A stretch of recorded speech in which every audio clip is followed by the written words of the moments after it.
bienvenidos, muy buenas tardes, muy a tiempo, qué bueno. Vamos a empezar con esta sesión de la sexualidad a la luz de la Biblia. Hemos estado hablando de cómo la sexualidad tiene una expresión básica e importantísima por medio de la no es solo cuerpo, sino también se expresa por la mente, por las emociones. Eso todo el mundo lo sabemos, pero dentro de esta expresión hay interferencias, hay en forma de recuerdos, que la imaginación entra en juego también, que entran toda una serie de elementos que se van sumando a la expresión sexual del individuo, sea hombre o sea mujer, que finalmente es el resultado actual, siendo adulto, es la suma de eventos o acontecimientos que tenemos en el pasado. Fíjense que hay una cosa bien interesante con las emociones. A ver, ¿ustedes qué opinan? Las emociones de todos nosotros, ¿creen ustedes que tengan una relación con el tiempo que pasa en nuestra vida? ¿O no tiene relación con el tiempo? ¿Qué piensan ustedes? ¿Qué? ¿Que sí tiene una relación con el tiempo? ¿Tendrá una relación con el tiempo? ¿Sí? Yo quiero decirles que no hay una relación con el tiempo. Se abre un enorme paréntesis.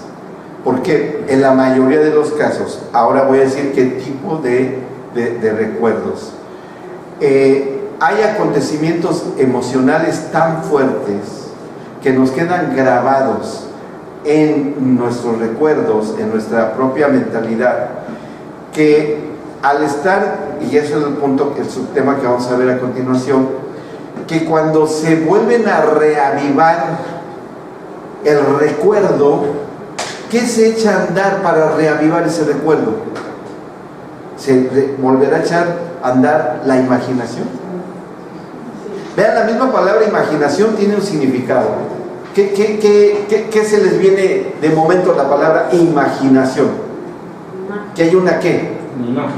¿Una imagen de qué tipo? Visual. Mental. ¿Alguien ha visto un accidente feo? Sí. Muy feo en la ruta o en la calle o qué sé yo. ¿Son capaces de acordarse ahora de ese accidente? Sí. ¿Podrían recordar el escenario? Sí.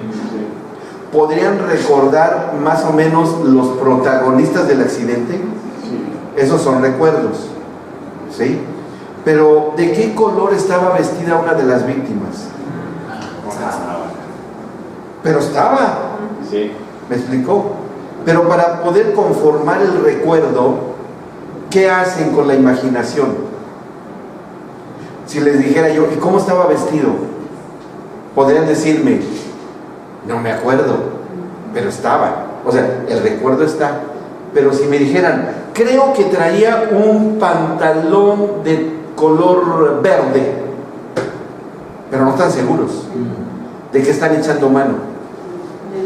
De la imaginación. ¿Sí me explico? Fíjense, inclusive hay un fenómeno que en la medicina legal se ve con mucha frecuencia y los psicólogos lo manejan bastante bien, o deban manejarlo bastante bien. Porque se dio un caso muy famoso que en Estados Unidos, que fue inclusive causa de jurisprudencia. Es decir, se tuvieron que elaborar leyes con este caso que descubrieron. No se conocía esa referencia. El psicólogo que lo descubrió, que fue psicólogo forense, pero que fue llamado, fue convocado por el juez que seguía un caso determinado que se vivió, fue tal el impacto que causó este descubrimiento. Estoy hablando de los años 70 aproximadamente, en esa década, que quedó asentado en los anales de los estudios psicológicos forenses, y después se fueron descubriendo más cosas y más cosas, de cómo la imaginación es tan poderosa que puede fabricar toda una vivencia que parece que está instalada en el recuerdo, pero que es un producto totalmente de la imaginación. agrego esto, que yo creo que se han vivido, porque la mayoría de nosotros lo hemos vivido. ¿Quién sabe qué es el déjà vu? El déjà vu. ¿Ah? El déjà vu es algo que se vive y dicen, esto yo ya lo viví. ¿Sí? ¿Les ha pasado? Sí. Yo ya estuve aquí y ya sé qué va a pasar, porque ahora va a venir esta persona y me va a decir esto y ahora va a pasar esto otro. ¿Sí les ha pasado? Sí. Y la mente mística, ¿qué le da forma a eso? ¿Cómo se mete en el misticismo, no? No, es que hice un viaje astral, estoy en el presente, pero yo estaba en mi pasado de un acontecimiento futuro, pero que ahora se me hace mi presente. Y bueno, empiezan toda una serie de explicaciones misteriosas que, viene el muerto. Bueno. y de veras, eso es común, pero ¿saben que el déjà vu es reunir toda una serie de fracciones de recuerdos, de situaciones parecidas, que se unen, en ese momento se unen, porque está en un escenario muy similar, con circunstancias muy similares, se unen los fragmentos de recuerdos y le dan la forma de algo que ya se vivió. Todavía ahí hay ciertas funciones de la mente que no están muy claras, pero el déjà vu no tiene nada de misterioso, ¿sí? O sea, para que duerman tranquilos y lo llegan a vivir, no se pongan, no se sorprendan. Es un juego mental hasta cierto punto normal, no es frecuente, no es usual, y eso se puede vivir también en las vivencias y en las circunstancias de tipo sexual. ¿Sí? Fíjense, este caso que les mencioné yo hace rato, que se dio ahí en Estados Unidos, fue el caso de una niña que sostenía que su papá abusaba sexualmente de ella por años. La niña lo acusa, hace una denuncia. Alguien, otro adulto, que le cree a la niña, hace la denuncia, llevan a la corte prisionero al padre, y el padre sostenía que no era cierto, pero la niña sostenía que sí era cierto. Y bueno, empezó toda una serie de, como no se tenía mucha experiencia en esto que se descubrió por ese caso, y todas las vivencias de la niña, hagan de cuenta que todo el mundo creyó que sí era cierto, describía los momentos, el lugar, la habitación, la oscuridad, las palabras, las sensaciones. Bueno, no había ninguna duda, parecería, de que eso fue cierto, de que fue real. Y ya en una ya actitud, los jueces de una condena, y este hombre sostenía que no, bueno, salió en los diarios, en los noticieros, ustedes saben qué es eso, ser marcado por la sociedad, y no, que es un perverso, y este hombre nunca dejó de sostener su inocencia. Pero algo le llamó la atención al psicólogo forense que atendió el caso, que por alguna razón, por ahí había algunos argumentos de la niña que cambiaban, pero muy leves. Cuando hay un trauma muy fuerte, hasta los recuerdos de un aroma, el olor de la sangre en un accidente, la velocidad en un automóvil, qué sé yo, depende, reavivan el recuerdo, y ahí no se necesita mucho la imaginación, porque el recuerdo puede más que la imaginación. ¿Estamos de acuerdo? Bueno, le llamó la atención al psicólogo forense que había ciertos argumentos, ciertos elementos cambiantes, claves, y que el psicólogo sabía que esos elementos no tenían por qué cambiar. Pero claro, todo lo pasaron por alto, porque no eran aparentemente detalles sin importancia, ¿sí? Cuando el psicólogo se mete a investigar ya en los detalles de que había detectado, empieza él a darse cuenta que la niña era más su imaginación que la realidad. Y haciendo toda una labor nueva en los protocolos de la investigación de la psicología forense, pequeñas, digamos, trucos que utilizan ellos para detectar cuando un argumento es cierto, verdadero o falso. Empezó a rearmar toda la secuencia, todo el trauma, todo lo que había ocurrido, y llegó a la sorprendente evidencia de que era la imaginación de la niña nada más. Y él empezó a meterse más y más y más. Ya hubo la necesidad de que hubiese una intervención forense ya de ginecólogos, ya de ese, que no lo habían tomado tan en cuenta porque creyeron más en la palabra del menor, ¿sí? Y a pesar de que el psicólogo normal del caso, el que asignaron normal, había una parte de la defensa, pero él entra como parte de había dos, de la defensa y la fiscalía, ¿sí? El de la defensa, que era el forense, que es lo que empezó a sospechar, empieza a dar sus argumentos. Fue tan convincente con las evidencias que cuando vuelve nuevamente a pasar por el proceso del análisis de la chiquita, de la jovencita, ella en un momento en que ella se ve acorralada y dice, no era cierto. Ella tenía un gran resentimiento con el padre por alguna situación muy fácil de solucionar, muy ajena a una cuestión de delito sexual, sino que era un resentimiento, y ella con la imaginación de vivir en la habitación, de los horarios conocidos, de los diálogos afectivos del papá a la niña, que los usó para insertarlos dentro de un carácter sexual. Entonces, ella fue fabricando con la imaginación todo un caso de abuso sexual. Cuando ya hubo esa evidencia, entonces sí ya empezaron a prestar atención, entró en función el ginecólogo, entonces se dieron cuenta que no había rastros de violencia sexual, y bueno, lo exoneraron. Y todo eso quedó anotado, y eso le dieron un nombre en la psicología. El nombre que le dieron, que va más allá, ya como tratando de materializar algo imaginario, de una imaginación, le empezaron a llamar ensoñación, ¿sí? Y la ensoñación es un estado intermedio entre que ahí el que transduce o el que conduce un hecho imaginario a un supuesto hecho real, es ese estado especial de ensoñación, hacer real algo que no fue cierto, ¿sí? Que eso es, yo lo clasificaría como la hermana siamesa de la mentira,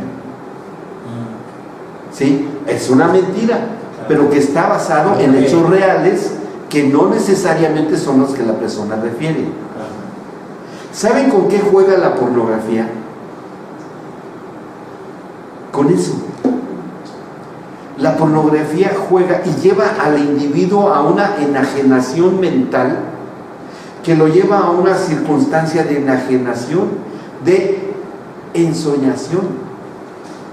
Porque por medio de la imaginación, el adicto a la pornografía inserta su persona en el personaje protagonista de los actos pornográficos. Y ahí se ve a ver, ¿cuántos no han visto una película de un superhéroe, una superheroína y yo me siento como Batman? No sé si han ido a las películas cuando termina una película de superhéroes y cómo sale la mayoría. Se sienten el superhéroe, ¿no? Porque es afectada de tal manera la cuestión del manejo emocional y la imaginación, que insertan ese tipo de cuestiones en la mente. Ahora, como el impulso sexual es el instinto más fuerte en el ser humano, más que el hambre, más que muchas funciones normales del cuerpo, queda tan impreso, tan impregnada la imaginación por medio, en este caso, de lo que juega con ella, que es la pornografía, que queda insertado tan fuerte que la persona entra en un estado de ensoñación, que después pretende vivirlo, reavivar nuevamente lo que fabricó con la imaginación, y lo va a tratar de revivir en su relación matrimonial. Ese es el mecanismo.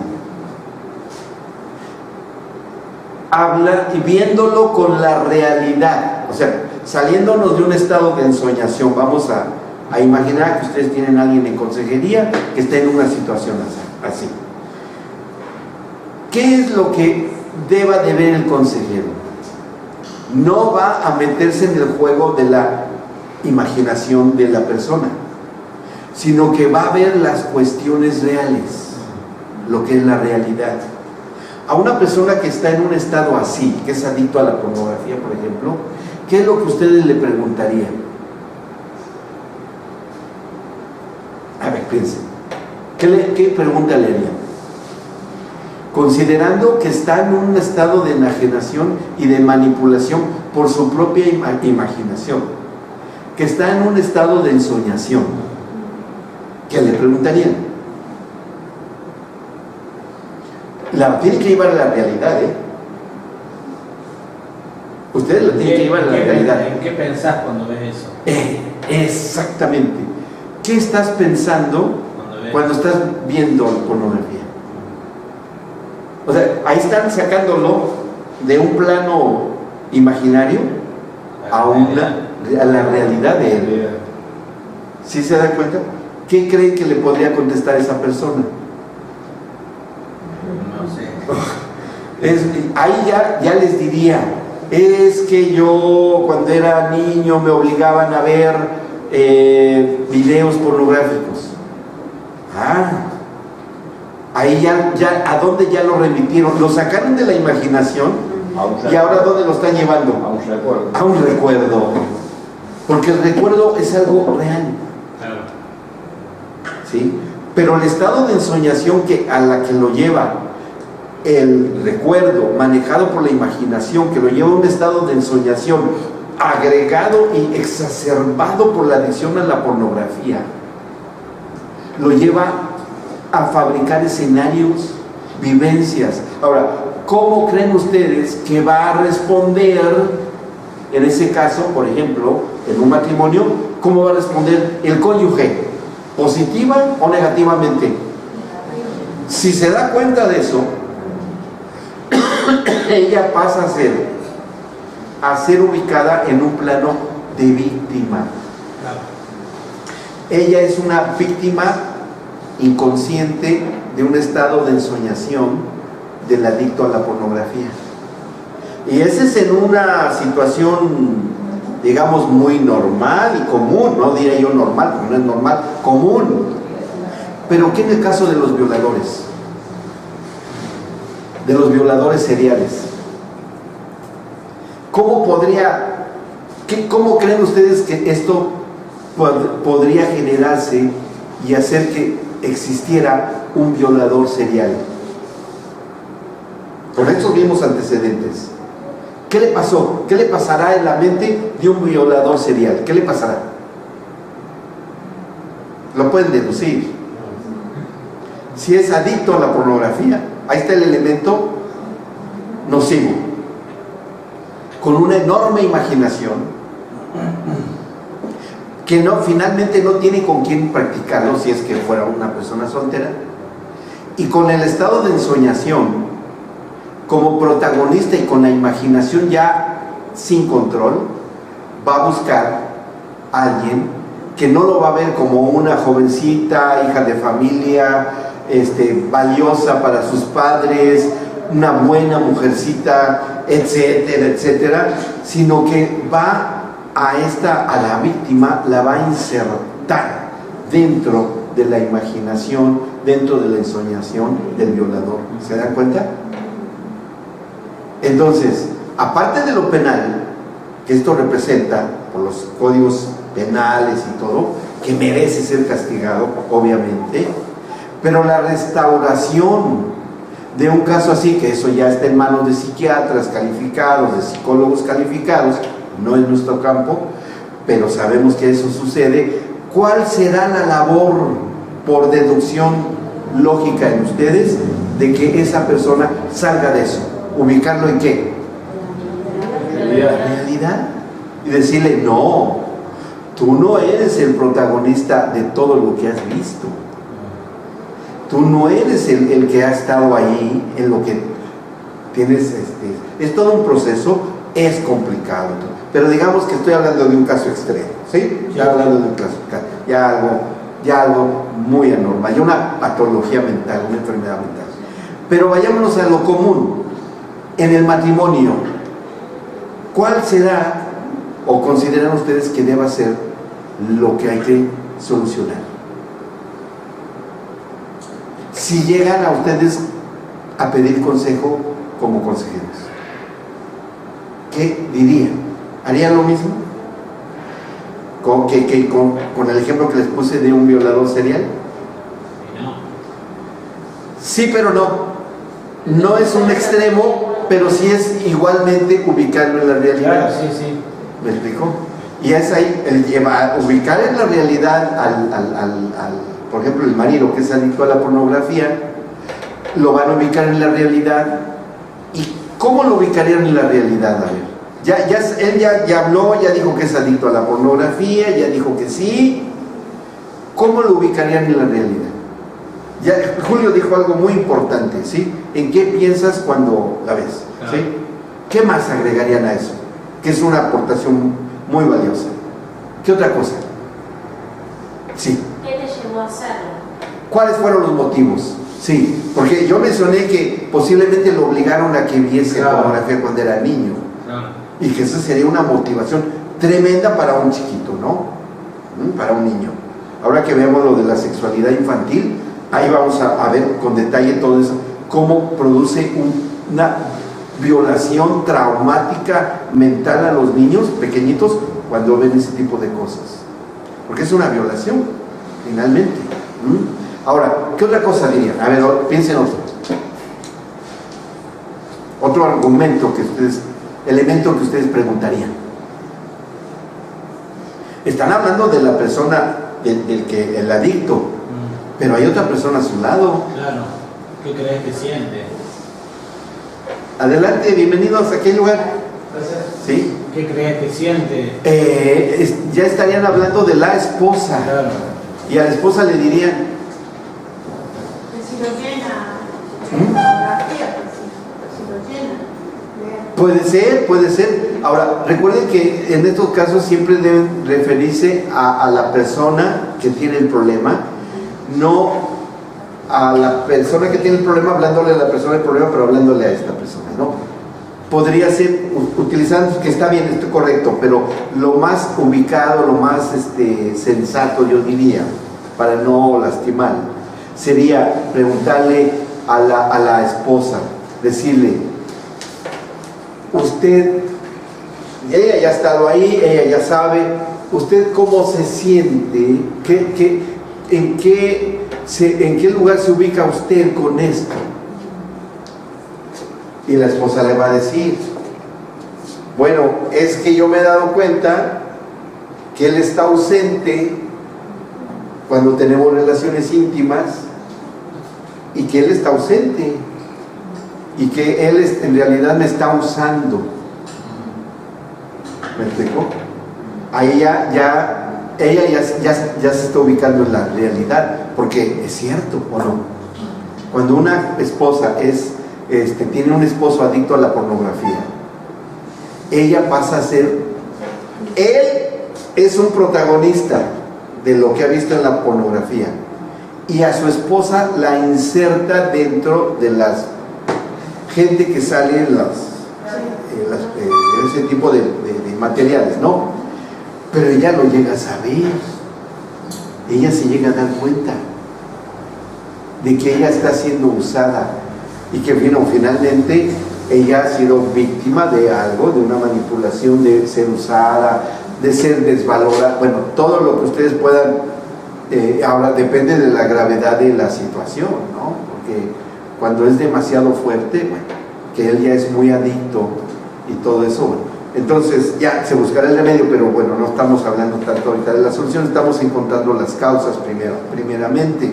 Entonces, la imaginación unida al recuerdo, ¿sí?, debe de establecerse un equilibrio.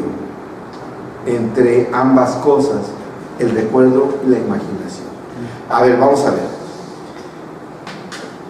Todo conocimiento que se adquiere estará instalado en los recuerdos que tenemos, en la memoria, yo diría, porque hay que diferenciar un recuerdo y de la memoria, porque la memoria es un proceso más sistematizado que un recuerdo, porque un recuerdo puede estar no dentro de un orden.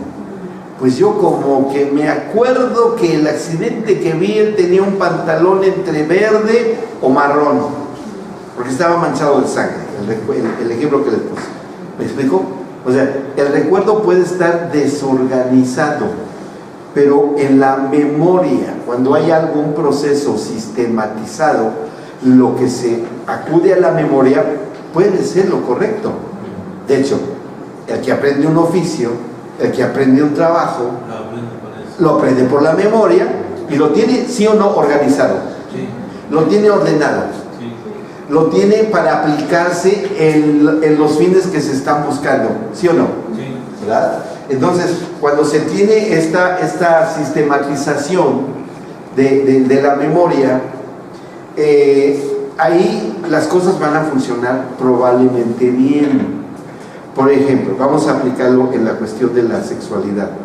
Si una persona ha llevado un curso de educación sexual, con los parámetros, con los consejos, con la orientación correcta, la correcta orientación sexual, lo que consideramos que debe de ser lo sano, lo bueno, que va a dar un producto positivo finalmente, ¿no? ¿Sí? Queda instalada en la memoria de manera sistemática el consejo. Bueno, la mujer tiene una etapa en la excitación sexual, empieza así, va ascendiendo, hay una etapa de meseta, llega al clímax, se puede mantener ahí o no, depende del esposo. Bueno, ahí tiene toda una secuencia que aprendió la persona, que recuerda por la memoria sistemáticamente de cómo es ese proceso. ¿Me explico? Y si es una buena orientación, ¿cómo va a resultar en su relación? Buena. Y si el cónyuge también tiene un aprendizaje sistematizado que recuerda la memoria, ¿cómo va a ser el resultado? Óptimo. Pero si los dos tienen recuerdos desorganizados, con traumas sexuales vividos desde su infancia, y se unen las dos competencias mentales y emocionales en el momento de intimidad, ¿cómo creen que pueda resultar eso? ¿Cuál es la probabilidad que resulte? No muy buena. Pero bien, a ver, entremos en este detalle. Si bien afectivamente, emocionalmente, puedan salir afectados por los recuerdos, porque le vino ahí el recuerdo que cuando era niña trató de ser violada y se defendió, y en ese momento viene el recuerdo desorganizado porque fue traumático, ¿sí? No hay una cuestión, no hay un proceso sistematizado, ordenado con el conocimiento adquirido, sino que fue traumático, y sale en el momento del trauma. El trauma sale en el momento de la relación íntima y llega y ¡pum!, se presenta de repente. ¿Qué creen que pueda pasar con ese tipo de relación? ¿Cómo va a ser? De calidad. Puede ser pésima calidad. Ahora, ¿es culpable el marido en ese caso? No. ¿Quién es culpable? ¿La mujer? No. El culpable físico tal vez ya ni exista. ¿Cuál es entonces el causante de esto? El recuerdo desorganizado. ¿Sí se dan cuenta? Que ahora, en este caso de trauma, ella está insertando a su marido dentro del elemento causal. Y aunque no fue él es inocente, él no tiene nada que ver con el asunto y todo, pero ella con el recuerdo, ¡pum!, lo vuelve a revivir y lo rechaza. Y obviamente, ¿cómo va esa relación matrimonial? Muy mala, muy mala, ¿me explicó? Y si se deja, y se deja, y se deja, se van sumando a lo largo de la vida matrimonial de ese matrimonio. Se van sumando todos los acontecimientos hasta que explota. Él por incomprensión, porque también pasa a ser víctima, un efecto colateral tardío, y ella es la víctima de un recuerdo que no se ha manejado y no ha sido sanado. ¿Se dan cuenta cómo es todo el proceso? ¿Cuál será entonces, consideran ustedes, insertarlos a ellos? No, desinsertarlos de la imaginación, sacarlos de eso. Y si bien el trauma psicológico deba de corregirlo el psicólogo, el psiquiatra es para allá el caso de violadores seriales, ya estamos hablando de enfermedad, estamos en un caso de consejería. Nosotros vamos a tratar la parte espiritual, ¿sí? Como en nuestra competencia de consejeros en el plano de lo espiritual. Si bien tenemos que conocer estas cosas, hay que conocerlas y saberlas, pero no las vamos a manejar porque no somos psicólogos, sino que la vamos a manejar en el plano desde lo espiritual, ¿sí? Y les voy a decir cuál es la herramienta más poderosa que hay en el plano de lo espiritual para reorganizar recuerdos, para sacar a la persona del trauma. Y estoy hablando todo esto muy elegantemente, pero que en la Biblia lo habla de una manera totalmente espiritual, ¿sí? Que esto se revierta, se resuelva, haya una solución y la persona regrese a un estado óptimo. Y hay una herramienta poderosísima que viene de parte de Dios, que usa el mismo Señor para solucionar esto. Recuerden, la mente hay técnico que se va a encargar de solucionar. El consejero espiritual pasa a ser un apoyo en su campo espiritual para coadyuvar, es decir, para encastrar con la ayuda psicológica. Y el consejero espiritual, que es aquí para lo que ustedes están preparando o se van a preparar, para ayudar a esto. Y esa herramienta poderosísima se llama perdón. El perdón. Porque, vamos a ver, ¿y por qué? ¿Y dónde está la base escritural? Por lo que les digo, que es la herramienta más poderosa que existe. Si leemos los evangelios, en la crucifixión, una de las palabras o expresiones que hizo el Señor Jesucristo, ¿se acuerdan cuál fue? Cuando dijo ¿qué cosa? Padre, perdónalos porque no saben lo que hacen.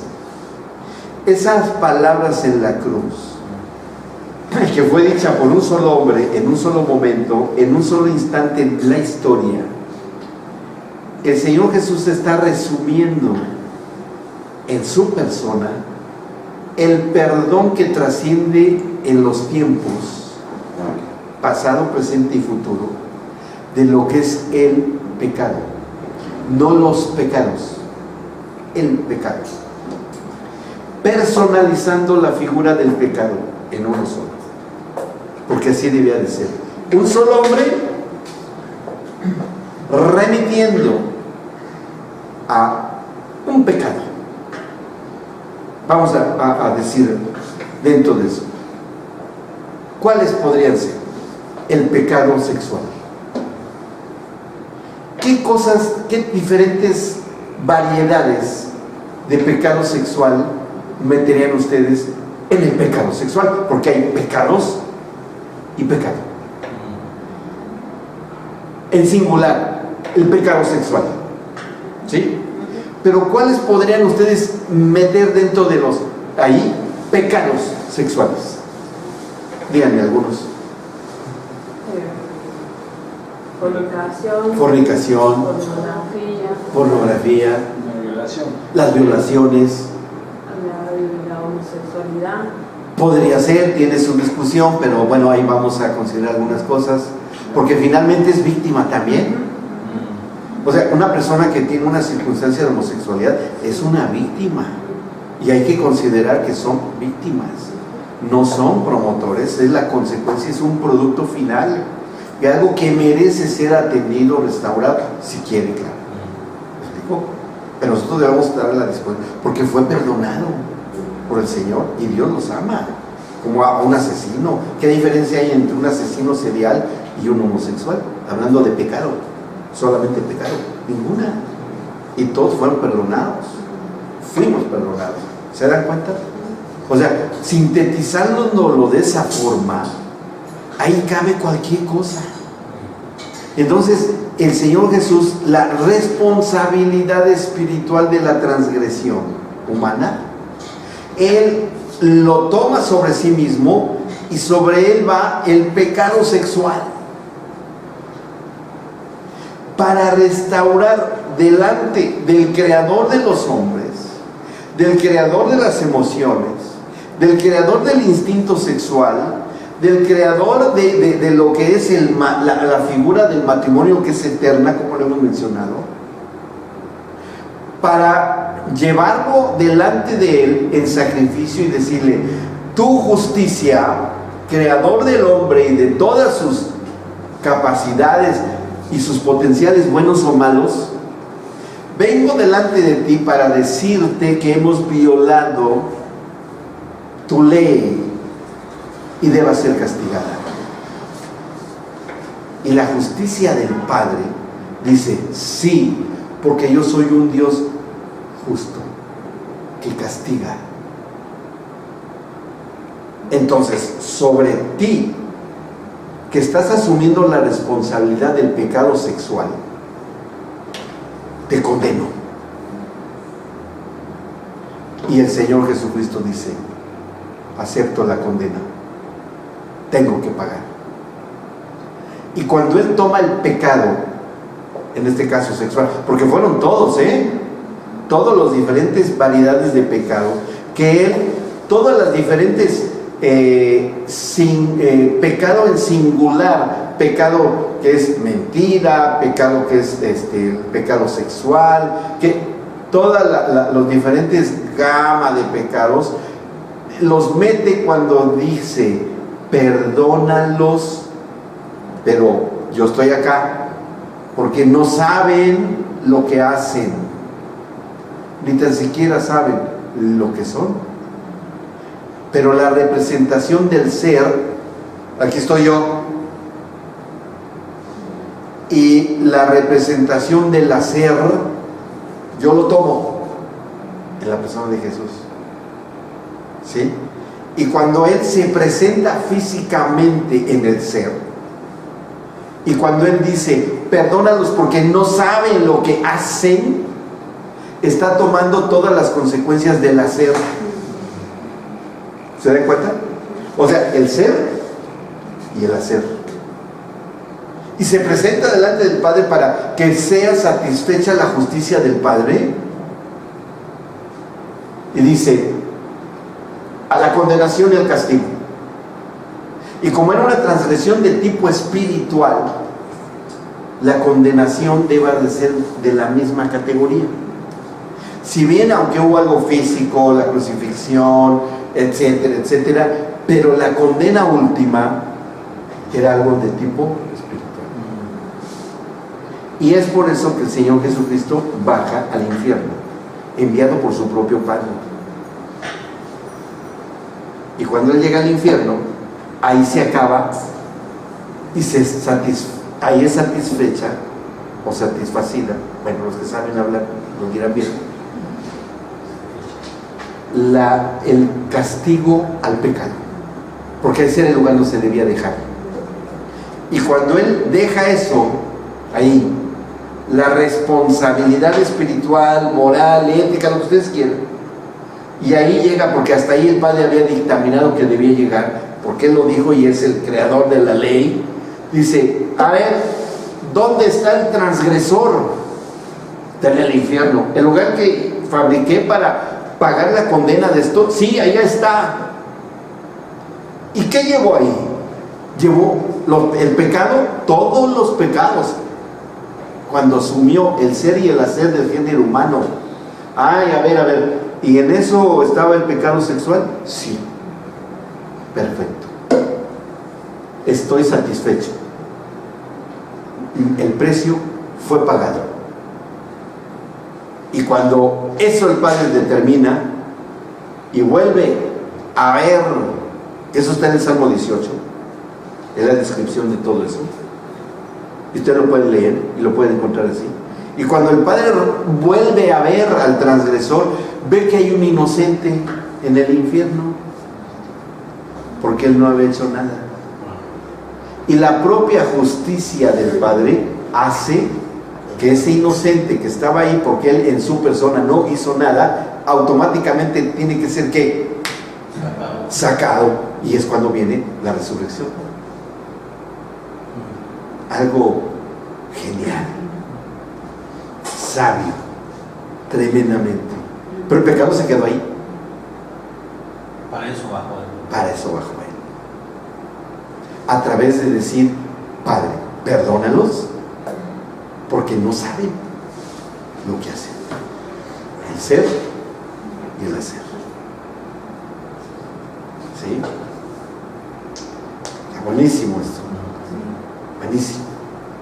Entonces, pero como esto ocurrió históricamente, ocurrió hace 2000 años, pues bueno, ¿y cómo ahora se le hace? Como no podemos viajar en el tiempo, que hace 2000 años pasó esto, ¿y cómo hacemos ahora? No hay problema. No hay problema, porque como es una cuestión espiritual, y por eso lo espiritual está dentro del ámbito de la eternidad, no está sujeto a la cronología humana. Y lo que fue hace 10,000 millones de años, ay, qué exagerado, bueno, 10 millones de años, es lo mismo hoy y es lo mismo dentro de 10 millones de años. Lo espiritual. O sea, no está sujeto al paso del tiempo. Entonces no importa que haya sido hace 2000 años. Entonces, si no tiene nada que ver el transcurrir del tiempo, y aunque haya sido hace 2000 años, está vigente hoy en un eterno presente. ¿Sí? Entonces, ¿qué es? ¿Cuál es el proceso para que hoy suceda el perdón de alguien que, por ejemplo, reconoce que está cometiendo un pecado sexual? Si no, ¿cómo es eso? ¿Cómo lo entenderían ustedes? Que no es importante ni trascendente el tiempo que ha transcurrido, de hace 2000 años. No tiene importancia el tiempo que ha transcurrido. ¿Qué es lo que sí tiene importancia? Que la persona que va a ser perdonada, ¿qué? Que lo sepa, que lo reconozca y que, ¿qué más? ¿Va bien? Que se arrepienta. Pero todo eso está dentro de que lo crea. Y esto, en suma, es un acto de fe. ¿Sí? Y cuando una persona, cualquiera que sea su trasfondo, cualquiera que sea la circunstancia, se arrepiente y dice, esta persona dice, yo creo que el Señor Jesucristo llevó mi pecado en la cruz, cualquiera que sea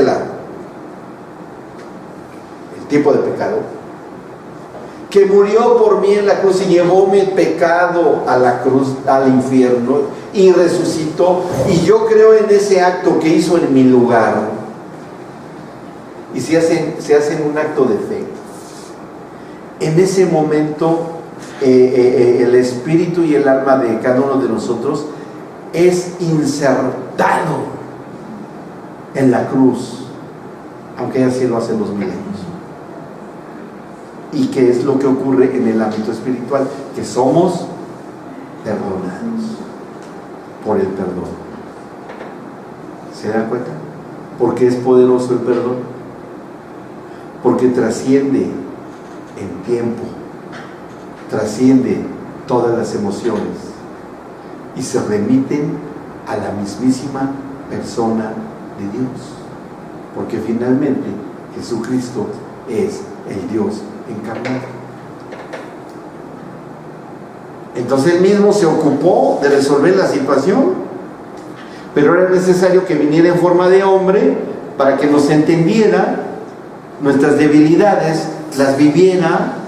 Fíjense, el Señor Jesucristo fue tentado en todo, ¿sí? Tuvo que pasar por la experiencia. ¿Creen ustedes que el Señor Jesucristo tuvo tentaciones sexuales? No buscadas por Él, sino que llegaron hacia Él. Debieran de haber llegado. Debieron de haber llegado, pero la superó. Tenía que haberla superado, porque si no la superaba y hubiera cometido un solo pecado, ¿qué hubiera pasado cuando estaba en el infierno? Claro, si hubiera quedado ahí, hola, bienvenidos, hola, qué gusto verlos, bienvenidos. Se hubiera quedado en el infierno. ¿Se dan cuenta? Por eso es que no, miren esas cosas que sacaron de las tentaciones, las películas blasfemas que han sacado, libros que han sacado de que estuvo casado con la Magdalena, de que hubo una relación homosexual, que así han sacado películas. Ustedes saben las historias hollywoodenses que han sacado, que eso no es más que una absurda mentira, porque si eso hubiese sido así, no se hubiera librado de los pecados, entre ellos los pecados sexuales, al género humano, en la persona de Jesucristo. Debió de haber pasado por las tentaciones, pero las superó. ¿Sí? Ahora, una pregunta. Vamos ya a un descanso casi, vamos a un leve descanso. Nada más quiero terminar esta parte con este comentario. ¿Qué evidencia hay? Y se los dije a ver si se acuerdan, ¿eh? Bueno, los que no han venido, bienvenidos los que vienen por primera vez, pero lo van a saber. ¿Cuál fue la evidencia legal de que el Señor podría actuar, obrar, operar en la remisión de pecados sexuales a través de Jesucristo? ¿Cuál era la evidencia física? Se lo dije en la clase anterior. Bueno, pero nada más, creo que nada más estaba Guillermo, pero no me conteste. Que ya estabas tú, ya, sí. Hagan memoria. Sí, exactamente, bien, muy bien. La circuncisión de Jesucristo, como judío, fue exhibida en la cruz del Calvario para ser avergonzada. Y que todo el mundo, los que veían la circuncisión de Jesucristo, porque los crucificaban desnudos, se burlaran de él y le dijeran: ¿ya vieron un hijo de Abraham circuncidado al 8º día? Y miren en dónde está, crucificado como un delincuente, como un transgresor. Se burlaron de él, pero que la circuncisión finalmente era el pacto que Dios establece a través de Abraham con la circuncisión, y que ahí parece que había venido hacia abajo, porque fue crucificado por hacerse pasar, según los fariseos, como hijo de Dios. Digo, miren, que se decía hijo de Dios, el que está circuncidado, y miren en dónde está, en dónde terminó, y era en los genitales de Jesucristo. Perdón que no escuché, sí. ¿Fue circuncidado o no? Claro, sí, claro, pasó por la circuncisión. Ya puesto. Entonces, pero ese era el objetivo, que esa es la evidencia física que va a redimir la sexualidad humana, la exhibición de avergonzando al Señor Jesucristo en la cruz del Calvario. La evidencia legal y en la remisión del pecado sexual, cuando Él asume sobre el pecado sexual, cualquiera que sea toda la variedad de pecados sexuales. que quedan en el infierno, y que cuando un violador serial, cualquier tipo de pecado sexual, se arrepiente y cree que puede ser restaurado y sanado por el Señor Jesucristo y lo cree, ¿qué creen que ocurre? Que es restaurado y sanado. Y eso trae libertad. ¿Está bien?